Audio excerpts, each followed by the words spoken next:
Hey, Dr. Ray here, founder of the Learning Liaisons, and welcome.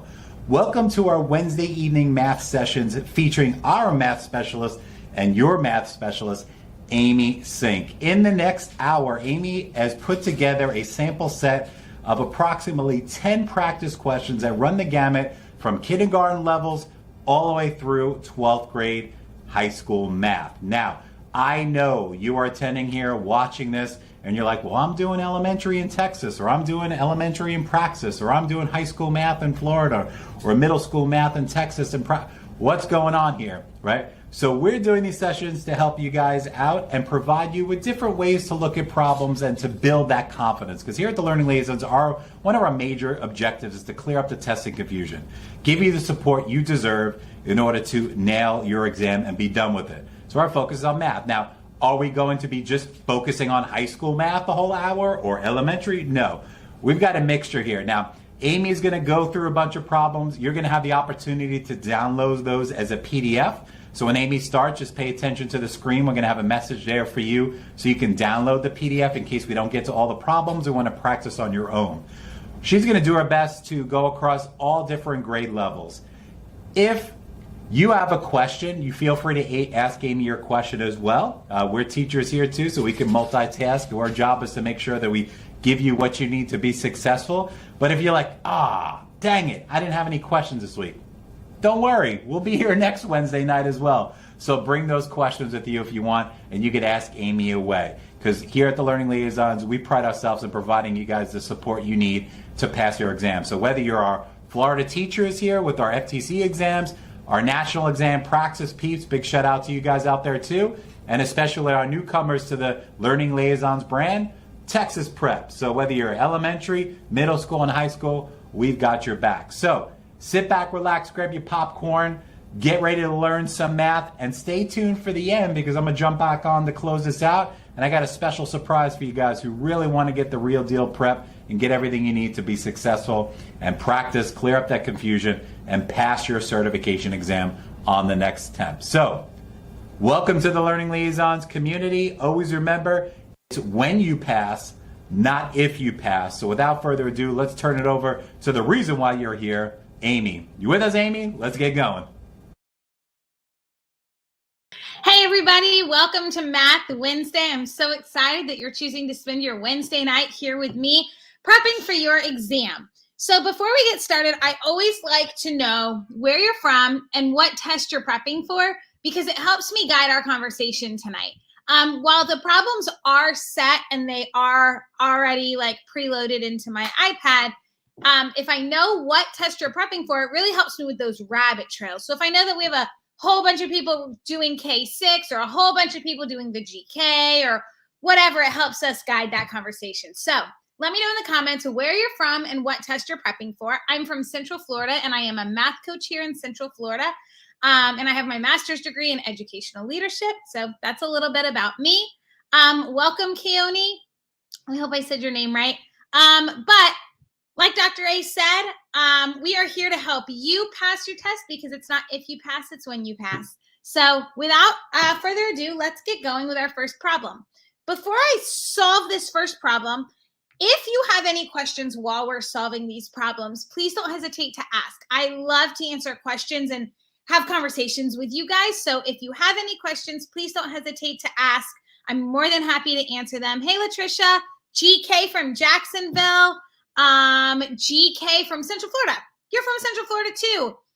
Your YouTube name is FilmScorn, but I don't know what your real name is.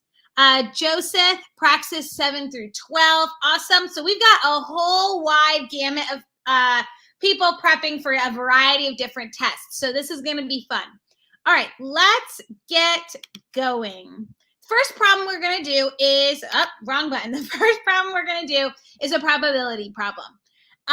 So our GK middle school and high school math people definitely need to know how to do probability. So I'll kind of take it from there. A teacher has a bucket of crayons for students to share. In the bucket are 14 blue crayons, 12 green crayons, 19 red crayons, and 22 yellow crayons. What is the probability that a student pulls a green crayon from the bucket? Joseph, is that better? I switched it to a different layout, so let me know if that's better.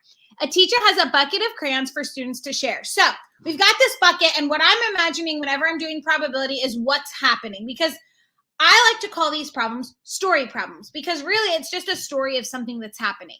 So we've got this bucket full of different kinds of crayons, and they're asking what the probability is that the student pulls a green crayon out of the bucket. So when we're looking at probability, we're looking at the desired outcome over the total amount possible. So in this case, the total amount possible is going to be the total number of crayons in our bucket. So I'm going to add the total number of crayons that are in my bucket first. So I'm going to do 14 plus 12 plus 19 plus 22. If you have a calculator, you can use it. If you don't, obviously you can't use it.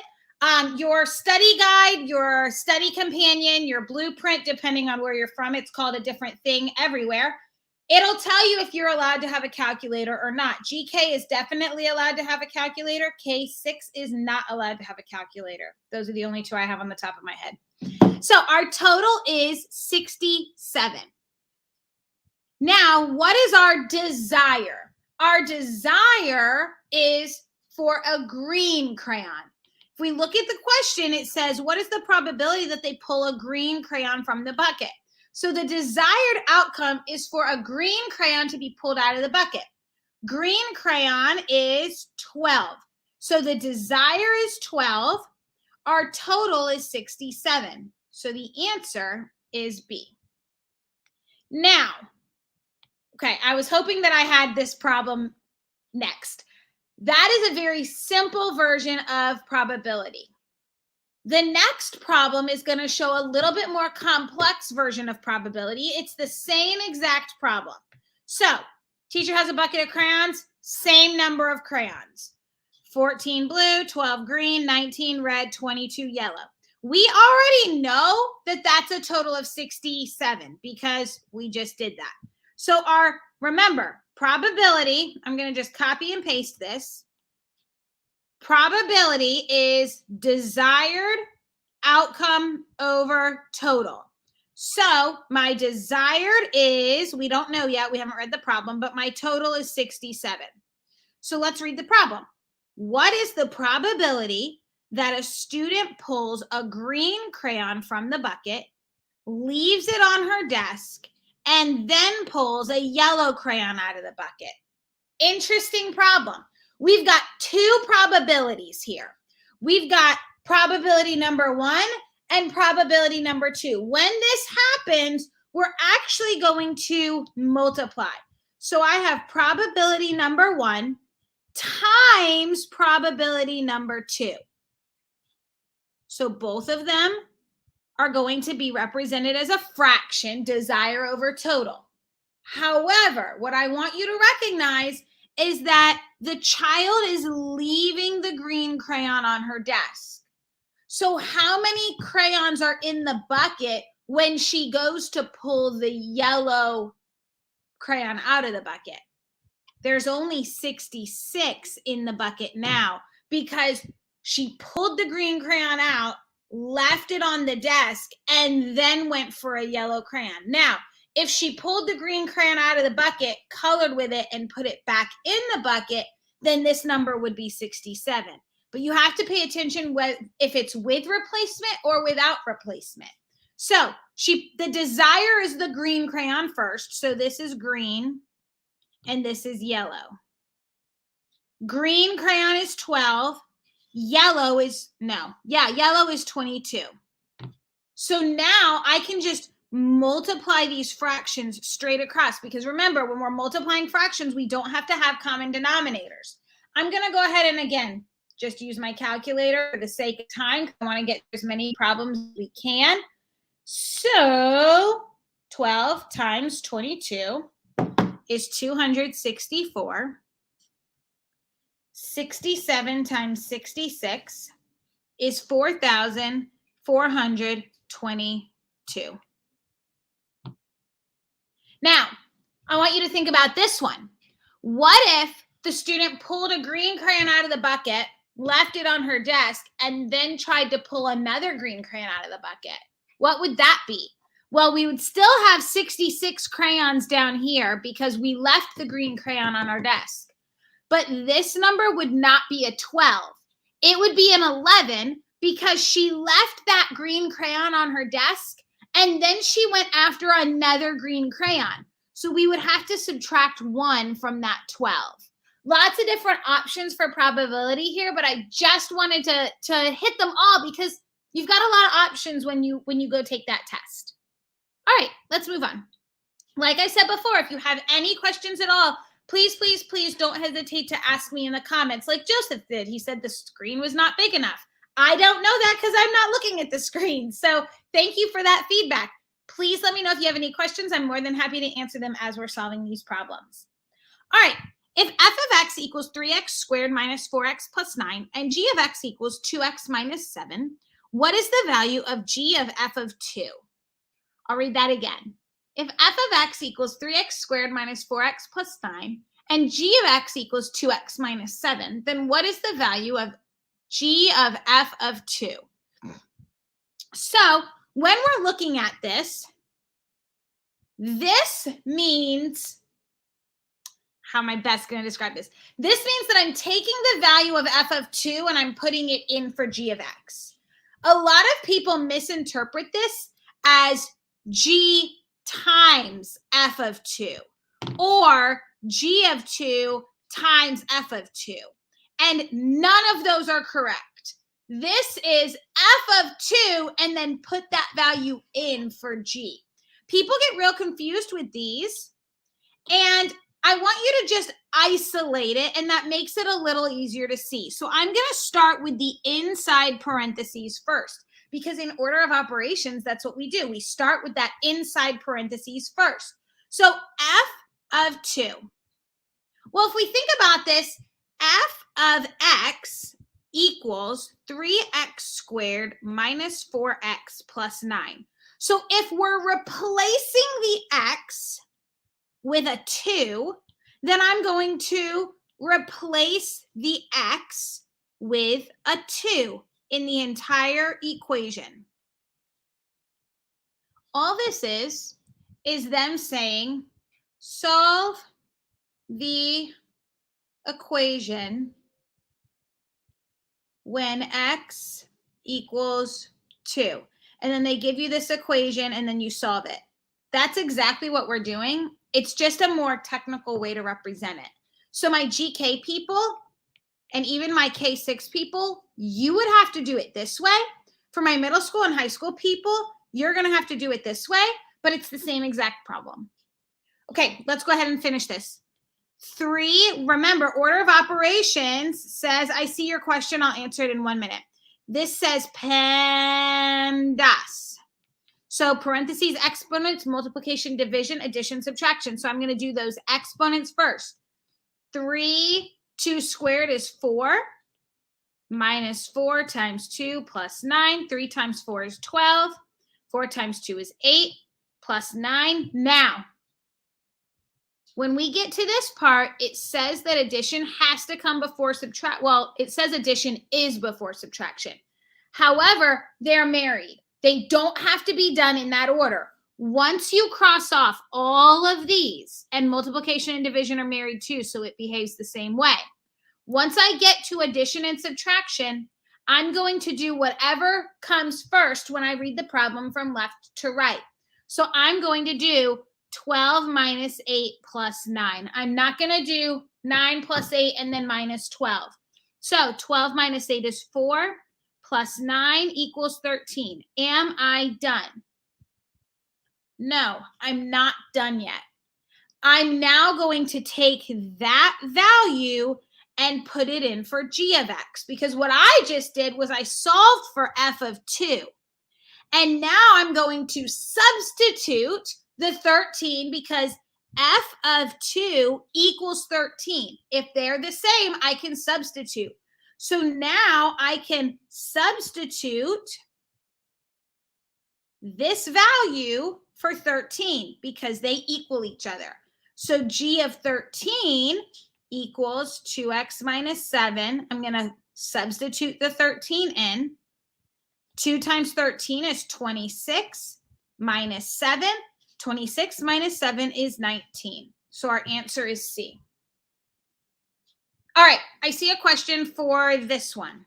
Does this answer need to be reduced? Yeah, technically, I made this problem up, so they probably would not have an answer that looks like this because those are definitely both divisible by 2. But because that's the only available answer to us, that is our answer. 12/67 and 64/67 are not going to be reduced versions of this fraction. So because that's the only fraction available to us, that's the one we're going to pick. But would they likely have a reduced version? Yes. All right, problem number 4. Find tangent of theta. This is for my high school people, 7 through 12, 6 through 12. 5 through 9, you'll have to look at your blueprint to see if you would have to, yes, it normally would be. You would have to look at your test to see if you would need to do this. I've done courses for Praxis, Texas, and Florida, and the content varies on those middle school tests, so you would just have to look. So when we're looking at trig functions, we have sine, cosine, and tangent. And when we're looking at the relationship of those with theta and the sides of a triangle, we can kind of do this little rhyme called SOHCAHTOA. SOHCAHTOA, which means sine equals opposite over hypotenuse. Cosine of theta equals adjacent over hypotenuse. Tangent of theta equals opposite over adjacent.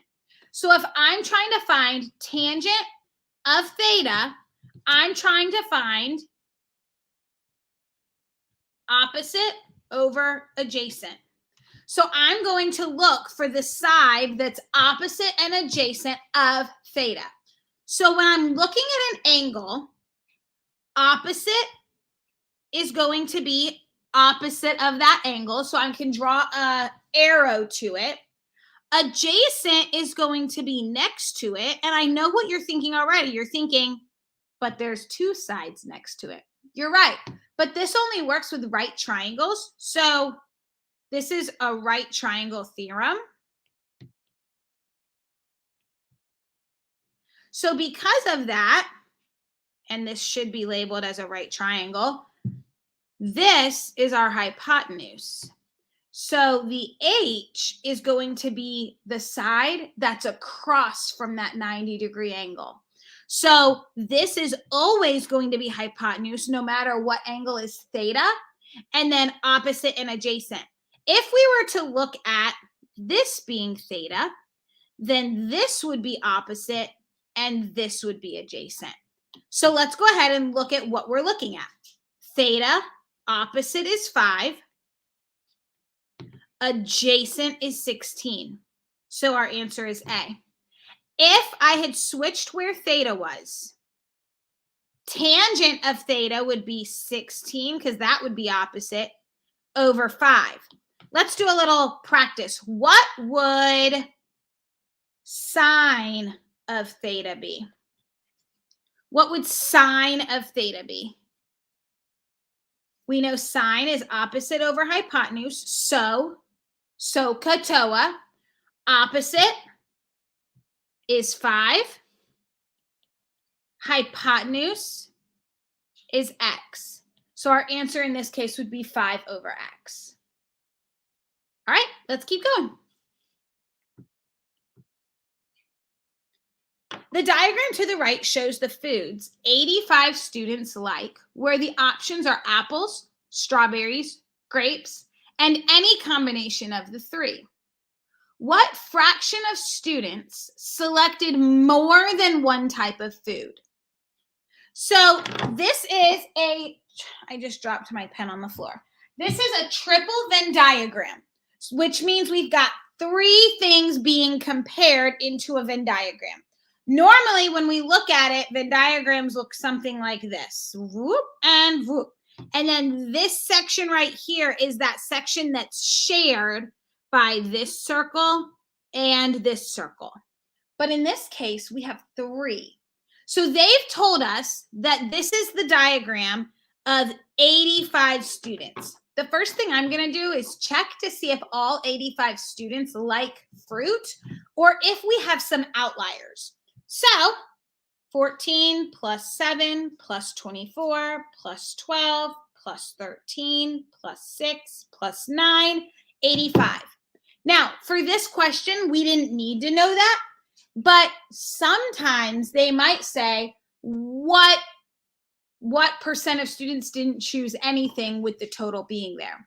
It's also important to know what fraction of students didn't choose anything, because when we're looking at a fraction, we're looking at a part over a whole. So we know our whole is 85, but I would be interested to know if there was kids that didn't like any fruits. Anyways, moving on. So when we're looking at a fraction, it's very similar to probability. Our total or our whole is on the bottom, or whole. And then our part is on the top. So what is the total number of students that have been surveyed in this problem? 85. So I know that the total on the bottom is going to be 85. Unfortunately, I can't eliminate any answer choices because of that.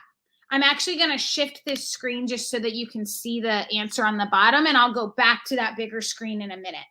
But you'll notice that all of these have a denominator of 85. And so I can't eliminate any answer choices based on that, but you best believe I'm going to try to find if I can eliminate any answer choices. Now, the part is the question that they're asking us. What fraction of students selected more than one type of food? Well, when we look at this, 14 students chose only apples. 24 students chose only strawberries. 9 students chose only grapes.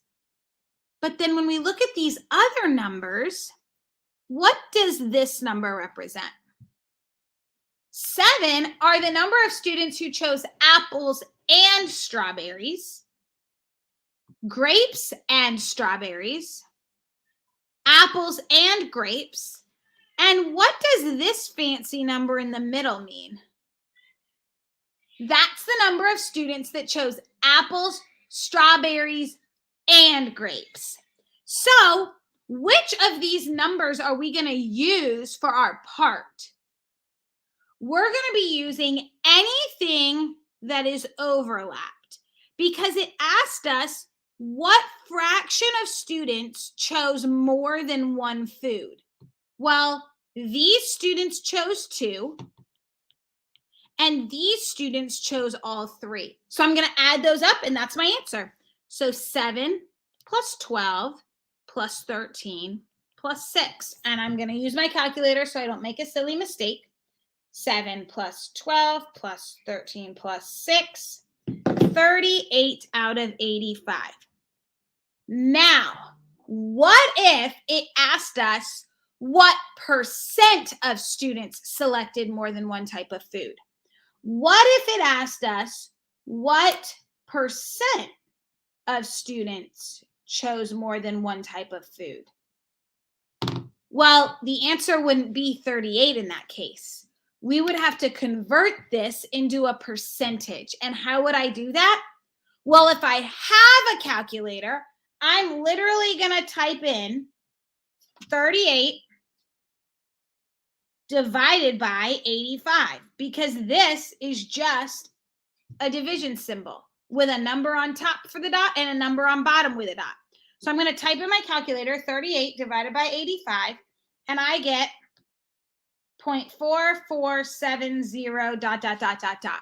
So to convert that decimal into a percentage, I'm going to hop, hop, hop that decimal 2 places over like the Easter Bunny, and I'm going to get 44.7%. If I don't have my calculator and it asked me for a percent, I'm going to do 38 divided by 85. Add a decimal zero because 85 can't go into 38. And I fully expected that because this fraction is less than 1. And so my division needs to be less than 1. 85 can go into 38 384 times. And I would go ahead and solve this division problem, adding a 0 and keep going. So that's how you would solve it if they asked you for a percent. I know that that question came up a couple weeks ago, so I just kind of wanted to throw that in there. All right. This is a data question, mean, median, and mode. The above list of numbers represents the ages of 10 students working together on a school-wide project. If the average age of the group is 15 years, which of the following is the value of P? Now, I know that this has the potential to be covered in a 6th grade classroom, so this could be on a K-6 test, but you would definitely have to look at your study guide or your blueprint. But this would definitely be on a GK, Praxis Core, middle school, or high school. So let's start here. They're asking us to find the value of P. And I'm certainly not just going to wing it. 2 different ways I can do this. I can do this using algebra, or I can do this using my answer choices. To do it using my answer choices, I'm just going to do it for one answer choice because it's very time consuming. However, I want to show you that this is a possibility because sometimes we get stuck and we just need to know how to use our answer choices. How do I find average? How do I find average or mean? Average and mean are the same thing. I'm going to find the sum of all my data and then divide by the number of data points. So I'm going to do 12 plus 18 plus 13 plus 15 plus 17 plus 13 plus 16 because we're saying that that's P, plus 15 plus 18 plus 13. And then I'm going to divide that by 1, 2, 3, 4, 5, 6, 7, 8, 9, 10. And I also know that that's 10 because they told us that 10 students are working together. So I'm going to go ahead and add all of those up and then divide 12 plus 18 plus 13 plus 15 plus 17 plus 13 plus 16 plus 15 plus 18 plus 13 equals 150 divided by 10 equals, and would you look at that? That's actually our answer because it equaled 15. But let's go ahead. That did not work out the way I wanted it to. Let me go ahead and show you what would happen if it was the wrong answer. So I'm going to do all of that again. And when I add all of those up, it equals 149 this time. And when I divide that by 10, it equals 14.9. And that does not equal the average of 15. So I know that that would be the wrong answer. Now, if that answer, like let's say 16 was at the bottom and they went 12, 13, 14, 15, 16, that would take forever.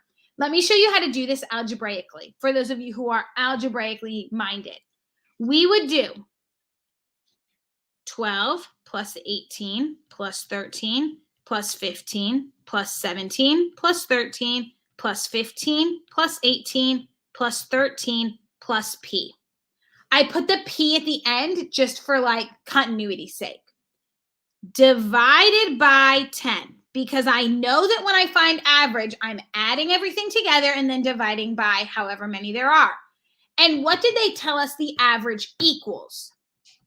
If I solve this entire thing, it should equal 15.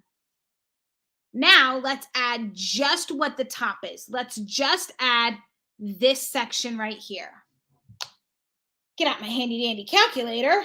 12 plus 18 plus 13 plus 15 plus 17 plus 13 plus 15 plus 18 plus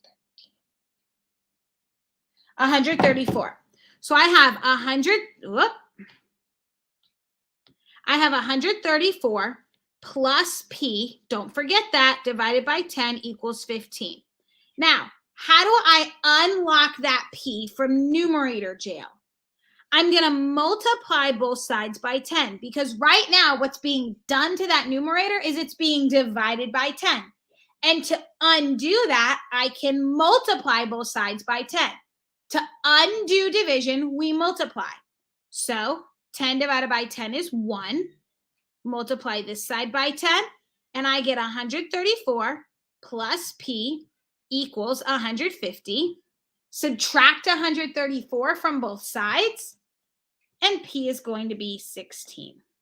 So that's the algebra way to do it. That's the way I personally choose to do it, just because doing it this way, we got lucky this time, but sometimes using those answer choices can take you a long time, especially if that answer is like C, D, or E.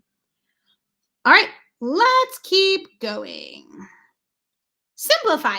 Oh, totally just using order of operations here. Everybody needs to know how to use order of operations. Now, this example is going to be more of a K6 GK Praxis core example. However, my middle school and high school people, you will also have to simplify expressions, but you can expect to have more complex simplifications, rational expressions, squares, square roots, things like that. Order of operations, we've already talked about it today, is PEMDAS. And remember, we already talked about it today that multiplication and division and addition and subtraction are married. So when we get to those, we just are going to solve from left to right. We're not going to do multiplication before division or necessarily addition before subtraction. Once we get to that chunk, we can do it in any order. But before I do anything, I'm going to solve these parentheses that I have.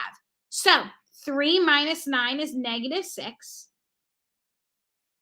times negative 2 plus 3 is 1 divided by 3 minus 5 is negative 2.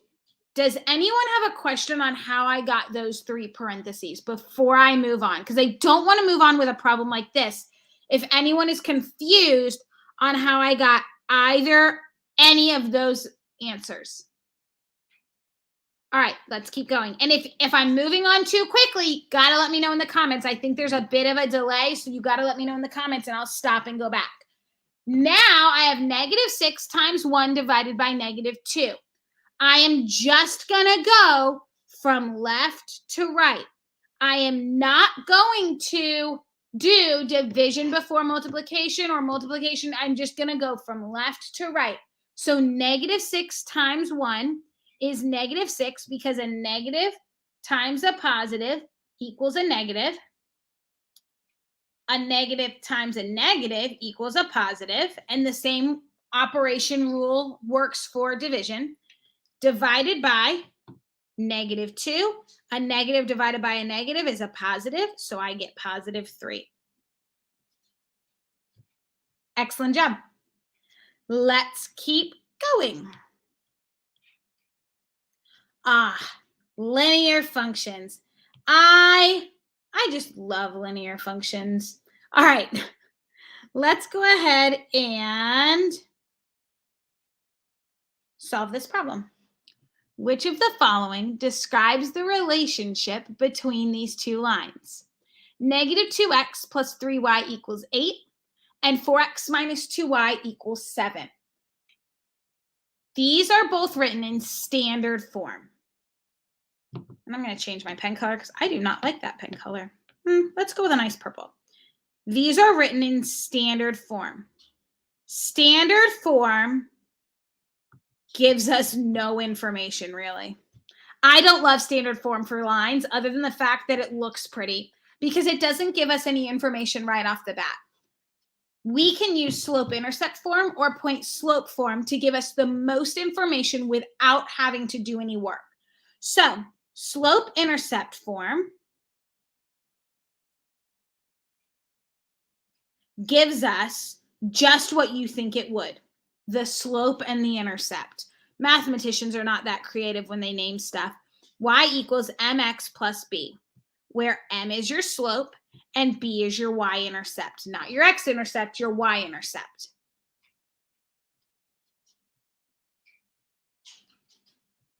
This is the form I'm going to pretty likely default to most of the time.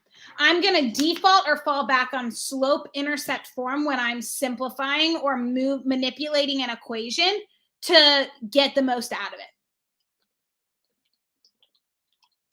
Point slope form is important for you to know, but if I'm manipulating an equation, I'm not going to manipulate it into point slope form, but I'll still give it to you so that you have it.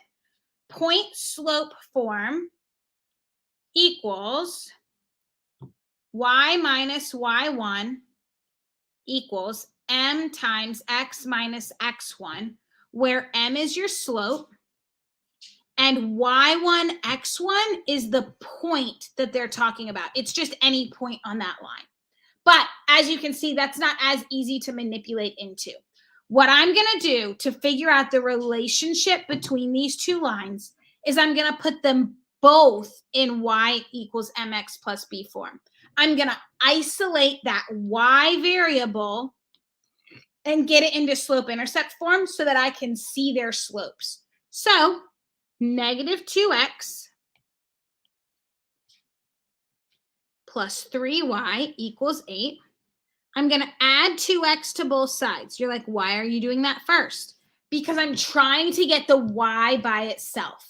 So I'm left with 3y equals 8 plus 2x does not equal 10x because the 8 doesn't have an x, so I can't simplify that together. Those are not like terms. So I'm just going to write 2x plus 8. Why did I put 2x plus 8 and not 8 plus 2x? Because slope-intercept form says the mx comes before the constant value. So if I put the mx before the constant value, then I'm already one step closer to being in slope-intercept form. Now I'm going to divide both sides by 3, and everything gets divided by 3, not just the 2x. And I'm left with y equals 2/3 x plus 8/3. Now, I'm not going to fret over my y-intercept being a fractional value because I'm not graphing it. I'm just comparing the two and looking for the relationship. And when I look at my answer choices are that these are perpendicular, parallel, intersecting, or coinciding. How do I know if two lines are perpendicular or parallel? By looking at their slope. So I really don't care about the y-intercept right in this moment. Let's go ahead and manipulate the second equation and then look for that relationship. So I have 4x minus 2y equals 7 minus the 4x from both sides. And I'm going to follow that same pattern I did with the green equation. Negative 2y equals negative 4x plus 7. That's tricky. The 4x is negative, the 7 is positive. Now I'm going to divide both sides by negative 2. And I get y equals a negative divided by a negative is a positive. 7 divided by negative 2 is minus 7/2. But again, doesn't really matter. Now, to figure out if they're perpendicular, parallel, intersecting, or coinciding, I'm looking at the slope first. When I look at these slopes, I have 2/3 and 2/1 because remember, slope is rise over run. Are those slopes the same? No, they're not the same, so these lines are not parallel. Parallel lines have the same slope. Perpendicular lines have negative reciprocal slopes.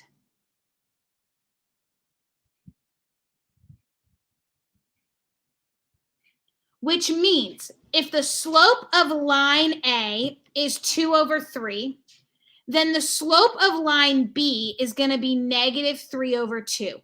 I reciprocated that, I flipped it, and then I negated it. Do these have negative reciprocal slopes?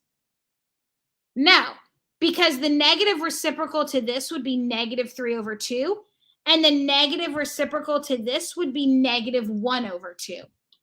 So they don't have negative reciprocal slopes, so they're not perpendicular. Intersecting but not perpendicular. That sounds like it could be right, but I need to eliminate coinciding if that's going to be right. What are coinciding lines? Exactly the same. So it would literally be 2x minus 7/2 and 2x minus 7/2, or 2/3 x plus 8/3 and 2/3 x plus 8/3. So coinciding lines are going to be exactly the same. That's when, if they have the same slope, they're not automatically parallel. I would have to look at the y-intercept to decide if they're parallel or coinciding. Parallel lines are going to have the same slope, different y-intercepts. Coinciding lines are going to have the same slope, same y-intercepts. So these are intersecting lines, but not perpendicular. So let's take a look at what that would look like on a graph. So I'm going to do 3 different graphs. 1, 2, 3.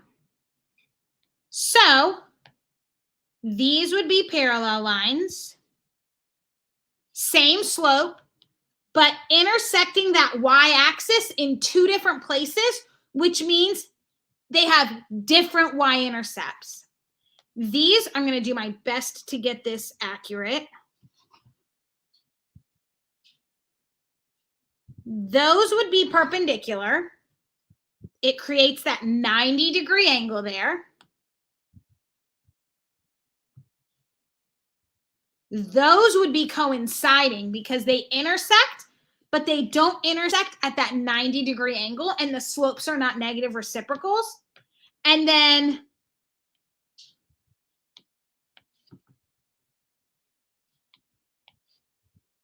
those would be coinciding lines. So that's just a visual of what you have. You have parallel, perpendicular, intersecting, and coinciding. Any questions about linear functions and what I just did? If you have a question, don't hesitate to ask. All right. Mario and Luigi start at the same spot. Luigi's car moves at a speed of 62 miles per hour, and Mario's car drives at a speed of 47 miles per hour in the opposite direction. If both drivers maintain a constant speed, that should say constant, not contact, about how many minutes will it take them to be 77 miles apart from each other?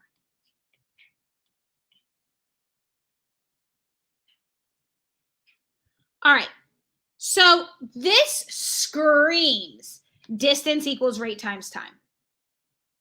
This screams distance equals rate times time. But how am I going to solve distance equals rate times time with 2 different vehicles? I'm going to draw it first. So I have Mario and Luigi starting at the same spot. And they're traveling in opposite directions. So Mario is going this way, and Luigi is going this way. Luigi is going at 62 miles per hour, and Mario is going at 47 miles per hour. Following? 62 miles per hour and 47 miles per hour. And they're going in opposite directions. But then it says, how long? So how long, how many minutes, how long means I'm trying to find what? That question means I'm trying to find time, which means they gave us a distance and they gave us a rate. So if I'm going to use distance equals rate times time, and I know that this is going to be my variable, what is my distance? My distance is going to be 77 miles because we want them to be 77 miles apart from each other. So my distance is 77, but what is my rate? That's the tricky question in this problem.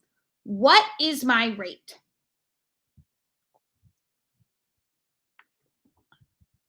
They gave us two rates. They gave us 62 and 47.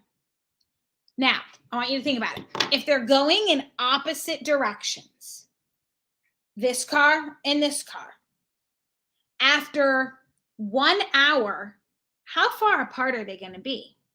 Well, after 1 hour, this car has driven 47 miles and this car has driven 62 miles. So how far apart are the cars? Not from the starting point. 62 plus 47. So I can add my rates together because they're going in opposite directions. So my rate is going to be 62 plus 47 times time. 62 plus 47 is 109. So 77 equals 109 t. Divide both sides by 109, and t is going to equal 0.7064.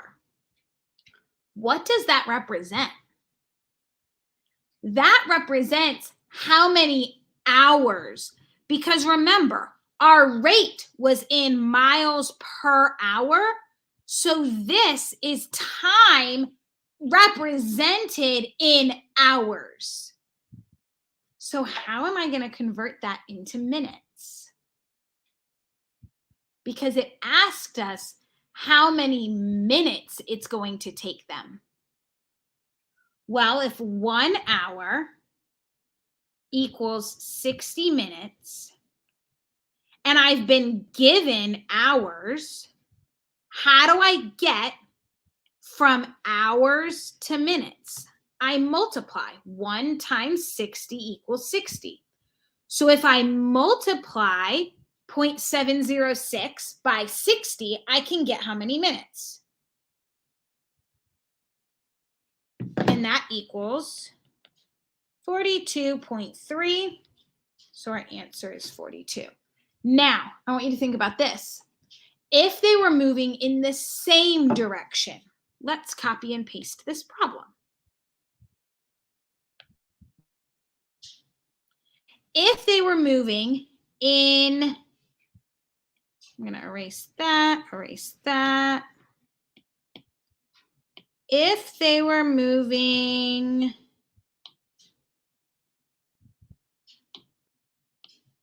in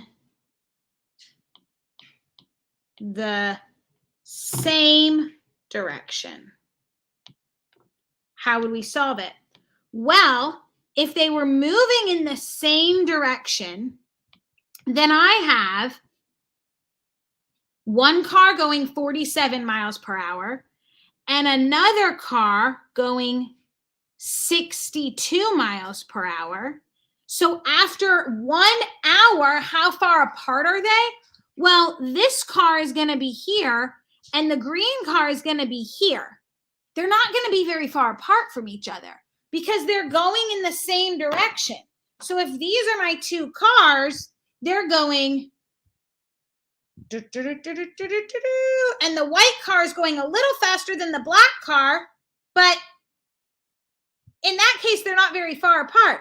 But if they are going in opposite directions and now the black car goes faster, it's not going to matter because then we're adding them. Does that make sense? So in this case, instead of adding the two numbers together, we would subtract to find that tiny little gap between. Because now that we're looking for the same direction, all I'm looking for is this gap space between them. So instead of adding, I would subtract.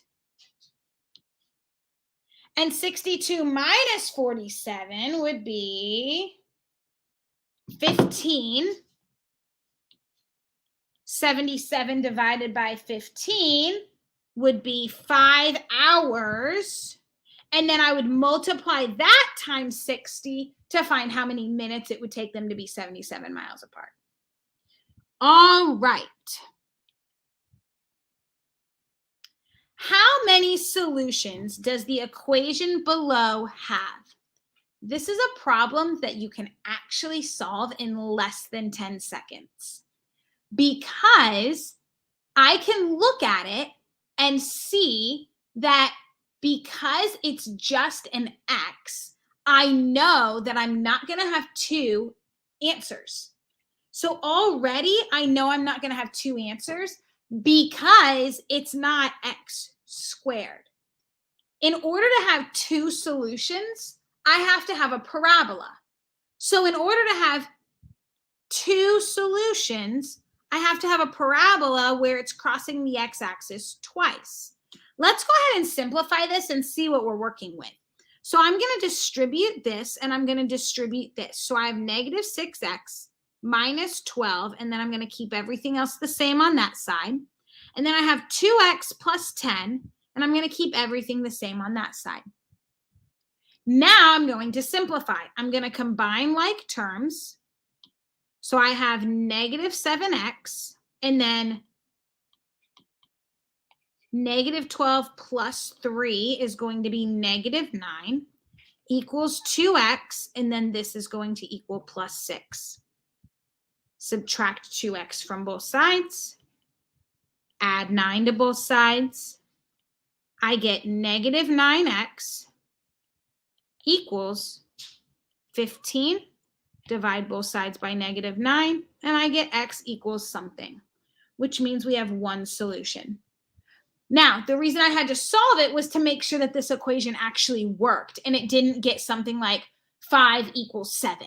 If I got 5 equals 7, then the answer would be none. But because I got an answer, I know I have one solution, but I know I can get rid of the answer 2. So that was kind of a quick way to be able to figure that out. All right, we have time for one more. How many real solutions does the equation below have? All right, a quick way to do this, if you don't feel confident in factoring very quickly, is to use what's called the discriminant. Ooh, I don't know if I'm going to spell that right. So we're just going to erase that, the discriminant.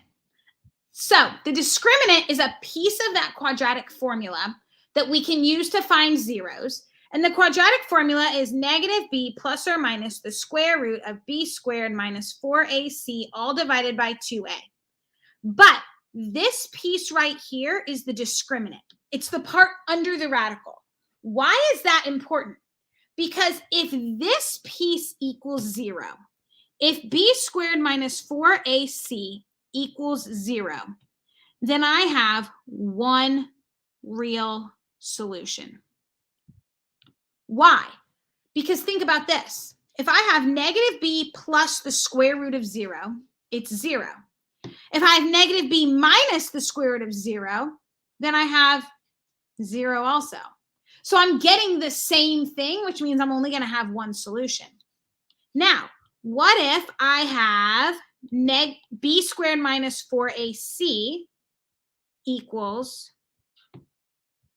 a negative number?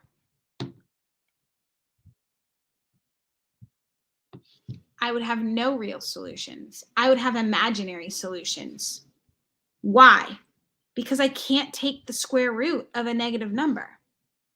What if I have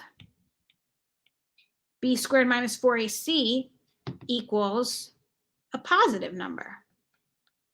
Then I would have two real solutions. So how many real solutions does the equation below have? Negative. Nope, I'm not going to do the whole quadratic formula. I'm just doing b squared minus 4ac. I was about to do the entire quadratic formula, which would have been obnoxious. This is a, this is b, and this is c. So negative 5 squared minus 4 times a times c. Keep in mind that a, b, and c are your coefficients, not the x values. So negative 5 squared is 25. Negative 4 times 40 is going to be don't even need to do that because I know that negative 4 times 40 is going to be minus a much bigger number than 25, which tells me I have no real solutions. Now, for those of you who are dying to know what 4 times 40 is, it's 160, and 25 minus 160 is negative 135, but all of that was not necessary for time's sake. I can use my time wisely on this kind of problem. Joseph, I absolutely could have stopped before the negative 2x on that problem before.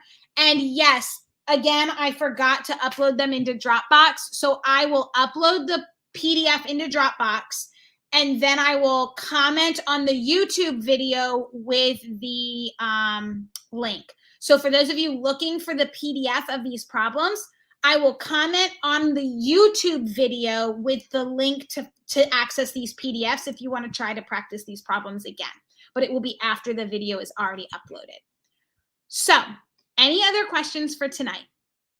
If you think of something that you want me to go over next week or the week after, please let me know in the comments. If there's something that you did not see tonight and you're like, gosh, I really wish she would have gone over whatever it is, let me know in the comments. It helps me build the problems for the upcoming weeks, and I will make sure I include that next week. I'm going to turn it back over to Dr. A because he does have a special code for those of you who are still here. Otherwise, I will see you all next Wednesday. All right, so wasn't that an amazing session? Now, I know, depending on what exam you have to take, you're like, man, that was great, but she didn't address everything I needed. She focused on all different questions that I just need elementary, or I just need middle school, I just need high school.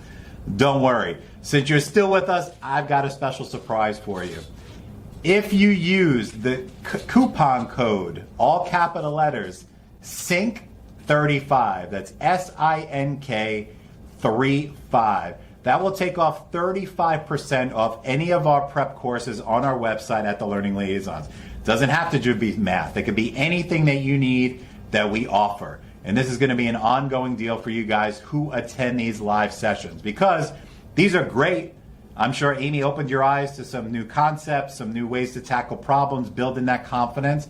But this is just a smidget of your exam, the concepts on your test. So if you want the comprehensive view with the practice with Amy, with the practice test, with the lessons and the content review, we've got your back on our video boot camps, which all of them feature Amy Sink, your math specialist. So if you want to take advantage of that, the code is SINK35. You can use that at checkout on the learningliaisons.com website. And all that information is on our website as well and on the bottom of the screen in this video. So we are here to help you. Once again, always remember, it's when you pass, not if you pass. Thank you for joining us again today. And hopefully we'll see you next week too. Talk to you soon.